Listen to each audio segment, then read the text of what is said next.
নমস্কার বন্ধুরা, আমি মৌমিতা তোমাদের সাথে শেয়ার করতে চলে এসেছি আমার একটা মিনি ব্লগ। আজ ছিল মহা সোমবার, শ্রাবণ মাসের প্রথম সোমবারও বটে। তো যথারীতি চলে এসেছিলাম সিদ্ধেশ্বরী কালী মন্দিরে, যেটা কিনা আমার ভীষণ ভীষণ প্রিয় জায়গা। শুধু প্রিয় জায়গা নয়, ভীষণ শান্তির জায়গা। তো প্রথম যখন বাড়ি থেকে আসছিলাম তখন অনেকটাই বাজে, দুপুর হয়ে গেছে। তো ভাবছিলাম যে মন্দির হয়তো ফাঁকাই থাকবে।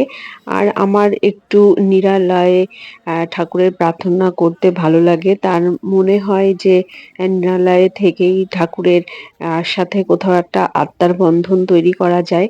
তো যাই হোক, এসে দেখলাম প্রচুর ভিড় এবং লাইনও বেশ হয়েছে, তাই ঘন্টাখানেক দাঁড়িয়ে পড়লাম।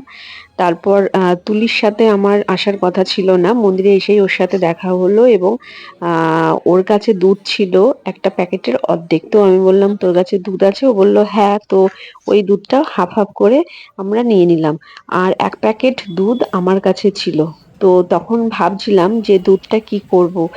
তখন মহাদেবী হয়তো বলে দিল, তোরা দুধটা ভাগ করে নে আর ওই দুধটা অন্য কাউকে দিয়ে দে যার প্রয়োজন। সত্যি ভগবান সব কথাই শুনতে পারে এবং বুঝতে পারে।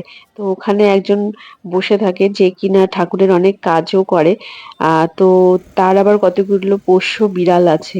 তুলিকে বললাম আর ও ওই প্যাকেটের দুধটা বিড়ালগুলোকে দিয়ে দিল। তো সব বিড়ালগুলো যদিও তখন ছিল না, পরে হয়তো এসে খাবে, কিন্তু বিড়ালের যে মালকিন দেখবে তার মুখে কত খুশি।